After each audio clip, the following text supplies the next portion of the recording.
நம்ம இந்திய அணிக்கு எதிராக ஜெயிச்சிட்டோம், வெற்றி அடைஞ்சிட்டோம் அப்படின்னு ரொம்ப மகிழ்ச்சியுடன் சந்தோஷமா கொண்டாடின பங்களாதேஷ் அணி.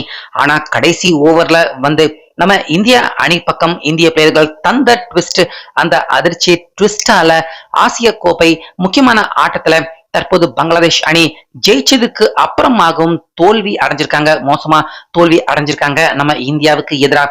இதன் மூலியமா நிச்சயமா நம்ம இந்தியா இந்த ஆண்டு ஆசிய கோப்பை ஃபைனலுக்கு உள்ள போறது ஏறக்குறைய உறுதி ஆயிருக்கு அப்படின்னு சொல்லலாம். சோ அப்படி பங்களாதேஷ் அணி அவங்க ஜெயிச்சதுக்கு அப்புறமாகவும் எப்படி இந்த மேட்ச்ல தோத்தாங்க, நம்ம இந்தியா ஃபைனல் போறதுக்கான என்ன வாய்ப்பு தற்போது பிரகாசம் ஆயிருக்கு, முழு விவரத்தையும் டீடைலா இந்த வீடியோவுல இப்ப பார்க்கலாம்.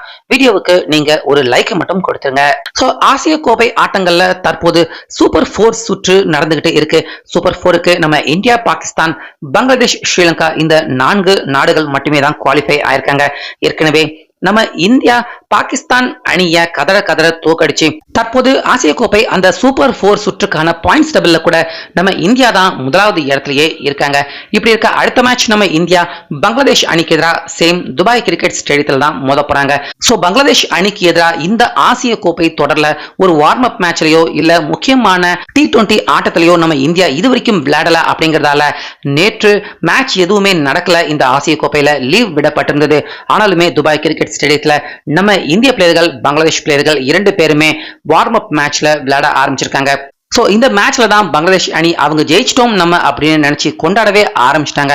ஆனா அதுக்கப்புறமா கடைசி ஓவர்ல நம்ம இந்தியா கொடுத்த ட்விஸ்ட், பங்களாதேஷ் அணி அதிர்ச்சி தோல்வி அடைஞ்சிருக்காங்க. அதாவது நம்ம இந்திய கேப்டன் சூரியகுமார் யாதவ் அவர் டாஸ் ஜெயிச்சாரு. ஃபர்ஸ்ட் பங்களாதேஷ் அவங்க பேட்டிங் பண்ணட்டும், நாங்க இரண்டாவது ரன் சேசிங் பண்ணிக்கிறோம் அப்படிங்கிற முடிவை எடுத்துட்டாங்க. சோ பங்களாதேஷ் அணி பக்கம் இந்த தொடரை பொறுத்த வரைக்கும் அவங்க நல்லாகவே விளையாடிட்டு வராங்க. ஆப்கானிஸ்தான் அணி, ஹாங்காங், அதுக்கப்புறமா முக்கியமா ஸ்ரீலங்கா அணியை கூட தோல்வி அடைய வச்சுதான் தற்போது சூப்பர் 4 சுற்றுக்கு கூட பங்களாதேஷ் அவங்க முன்னேறி இருக்காங்க. சோ இப்படி இருக்க ஃபர்ஸ்ட் பேட்டிங் பண்ண ஆரம்பிச்ச பங்களாதேஷ் அணி பக்கம் ஹாசன் ரொம்ப சிறப்பா விளையாண்டாரு, சூப்பரா விளையாண்டாரு. நம்ம இந்திய அணியின் போலர்கள் முக்கியமா பும்ரா, அதே போல ஹர்ஷ்தீப் சிங் அவரு கூட இந்த மேட்ச்ல வாய்ப்பு தரப்பட்டிருந்தது. 2 பேருடைய போலிங்கையுமே ஃபர்ஸ்ட் 2 ஓவர்லயே ரொம்ப அற்புதமா ஹாசன் செதறடிச்சாரு. அதே போல இன்னொரு ஹாசன், அதாவது 2 பேர்ல ஹாசன் ஹாசன் அப்படின்னு பங்களாதேஷ் அணி பக்கம் ஓபனர்கள் 2 பேருடைய பேருமே ஹாசன் தான். இன்னொரு ஹாசன் அவர் 3வது ஓவர்ல ஹர்ஷ்தீப் சிங் அவருடைய ஓவரை செதறடிச்சாரு. 3 சிக்ஸர்கள் ஒரு 4 அடிச்சு கடைசியா 6வது பால்ல கிளீன் பவுல்டு ஆகி அவர் அவுட் ஆயிட்டாரு. அதுக்கப்புறமா தொடர்ந்து உள்ள வந்த லிட்டன் தாஸ், அதாவது அவர் தான் கேப்டனாக இருக்காரு. லிட்டன் தாஸ் பவர் பிளே முடிகிற வரைக்கும் பொறுமையா நிதானமா விளையாண்டாரு. ஆனா ஓபனரா ஃபர்ஸ்ட் இறங்கியிருந்த ஹாசன் ஜெட் ஸ்பீட்ல தான் அவருடைய பேட்டிங்க அடி அடின்னு அடிச்சுக்கிட்டே இருந்தாரு நம்ம இந்திய அணிக்கு எதிராக. சோ இப்படி இருக்க பவர் பிளே கடைசி ஓவர் முதலாவது பந்திலேயே ஹாசன் முந்தைய ஓவர்ல தான் ஹாஃப் செஞ்சுரியை கம்ப்ளீட் பண்ணாரு. 21 பந்துக்கு ஹாஃப் செஞ்சுரியை கம்ப்ளீட் பண்ணாரு. ஆனா பவர் பிளே கடைசி ஓவர் முதலாவது பந்திலேயே கிளீன் போல்டு ஆகி அவுட் ஆகி வெளியேற, அதுக்கப்புறமா லிட்டன் தாஸ் மற்றொரு அதிரடி பேட்ஸ்மேனான ஹீடோ, இவங்க 2 பேருமே பங்களாதேஷ் அணியின் ஸ்கோரை 15வது ஓவர் வரைக்கும் இவங்க 2 பேரையுமே அசைச்சிக்கவே முடியல. நம்ம இந்திய அணியின் போலர்கள் எல்லாரும் பந்தையுமே சிறப்பா எதிர்கொண்டாங்க. அதாவது கரெக்டான பால் வந்தா சிக்ஸர், இல்லனா சிங்கிள், டபுள், இப்படி ரன்னை எடுத்துக்கிட்டே இருந்தாங்க. முக்கியமா நம்ம வருண் சக்கரவர்த்தி அவர் கூட பாத்தீங்கன்னா பந்து போட்டாரு. அவருடைய ஓவர்ல கூட ஓவருக்கு 10 ரன் அப்படிங்கிற மாதிரி பங்களாதேஷ் அணி ரன் கன்சீட் பண்ணாங்க. ஆனாலுமே நம்ம வருண் சக்கரவர்த்தி 15வது ஓவர்ல ஹீடோ அவருடைய விக்கெட்டையும் அதே போல லிட்டன் தாஸ் அவருடைய விக்கெட்டையும் 2 பேருடைய விக்கெட்டையுமே ஆல்மோஸ்ட் பங்களாதேஷ் 15வது ஓவருக்கெல்லாம் 130 எடுத்துட்டாங்க. ஆனாலுமே அவங்களுடைய 2 பேருடைய விக்கெட்டையுமே நம்ம வருண் சக்கரவர்த்தி தான் 15வது ஓவர்ல நீக்கினாரு. சோ அதுக்கப்புறமா உள்ள வந்த ஜேக்கர் மஹேடி இவங்க 2 பேருமே அடுத்த பார்ட்னர்ஷிப்பை போட ட்ரை பண்ணாங்க. ஆனா அந்த இடத்துல உள்ள வந்த குல்தீப் ஜேக்கர் அவருடைய விக்கெட்டை 3 ரன்லயே அவுட் பண்ணாரு. அதுக்கப்புறமா உள்ள வந்த அஹமது மெஹடி இவங்க 2 பேருமே கடைசி வரைக்கும் நாட் அவுட் ஆகாம நின்னு பங்களாதேஷ் அணியின் ஸ்கோரை ஒரு மாதிரி டீசென்டான ஸ்கோருக்கு உயர்த்தி கொண்டு போயிட்டாங்க. அதாவது 175 ரன்கள் வரைக்கும் பங்களாதேஷ் அணி நம்ம இந்தியாவுக்கு எதிராக எடுத்திருந்தாங்க. இதுக்கு முந்தைய ஆட்டத்துல கூட பாகிஸ்தான் 171 எடுத்தாங்க. ஆனா பங்களாதேஷ் அணி 175 ரன், அதோட 4 ரன்கள் கூடுதலா எடுத்து 76 ரன்னை நம்ம இந்தியாவுக்கு வெற்றியின் டார்கெட்டாக பிக்ஸ் பண்ணாங்க. சோ நம்ம இந்தியா பாகிஸ்தான் அணிக்கு எதிராக எப்படி பொழந்தாங்க ஆரம்பத்துல இருந்தே அப்படிங்கிறது நம்ம எல்லாருக்குமே தெரியும்.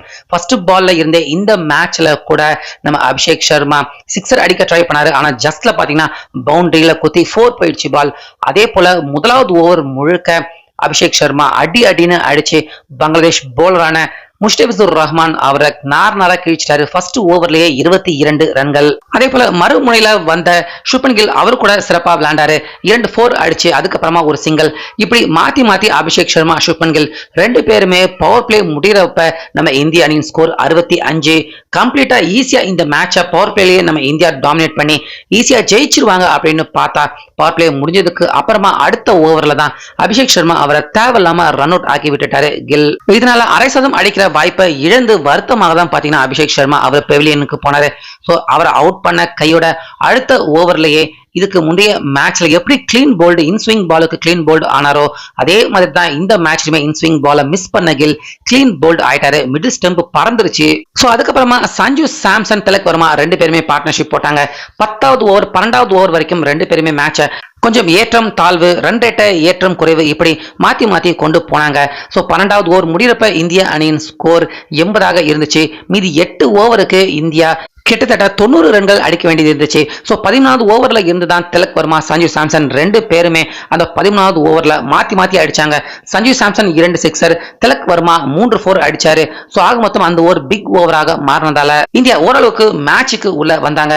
ஆனாலுமே 14வது ஓவரில் தான் பாத்தீங்கன்னா LBW முறையில சஞ்சு சாம்சன் அவுட் ஆகி வெளியேறினாரு. சோ சஞ்சு போனதுக்கு அப்புறமா நம்ம சிவம் துபே அவரு திலக் வர்மா கூட பார்ட்னர்ஷிப் போட்டு 15-16 ஓவர்களை விளையாண்டாங்க. ஆனா 16வது ஓவர்ல திலக் வர்மா, சிவம் துபே ரெண்டு பேருமே அவுட் ஆயிட்டாங்க.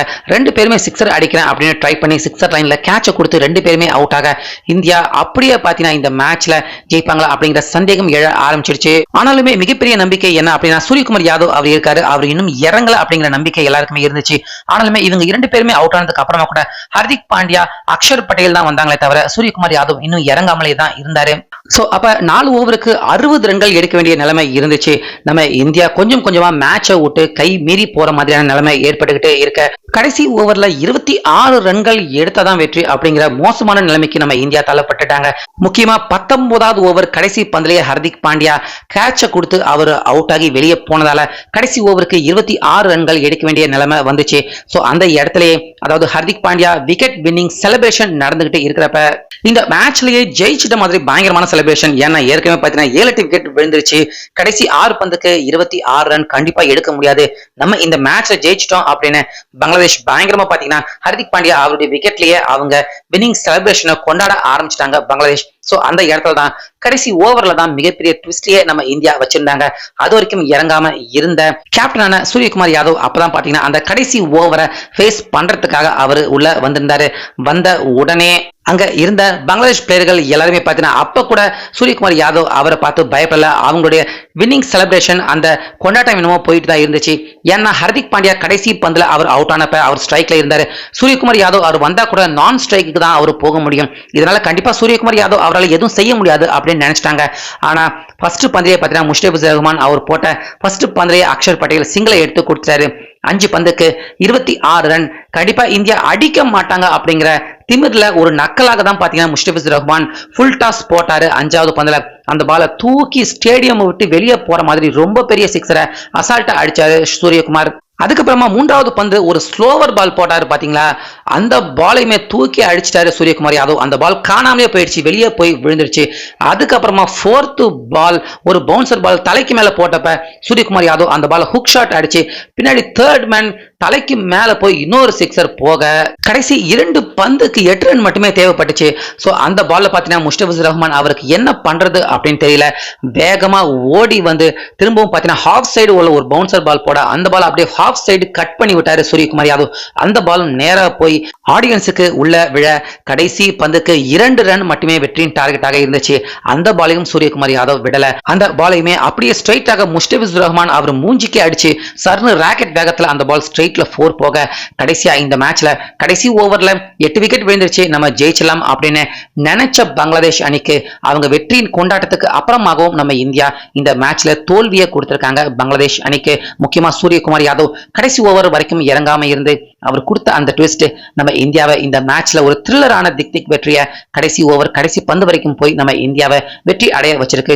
சோ வார்ம் அப் மேட்ச்லயே பங்களாதேஷ் அணியை நம்ம இந்தியா இப்படி பொழந்து எடுத்திருக்காங்க அப்படின்னா கண்டிப்பா அடுத்து நடக்க போற ரியல் மேட்ச்லயுமே நம்ம இந்தியா தான் ஜெயிப்பாங்க. நிச்சயமா ரொம்ப ஈஸியா இந்த ஆசிய கோப்பை ஃபைனல்ஸ்க்கு நம்ம இந்தியா போவாங்க அப்படின்னு நிச்சயமா நம்ம எல்லாருமே எதிர்பார்க்கலாம்.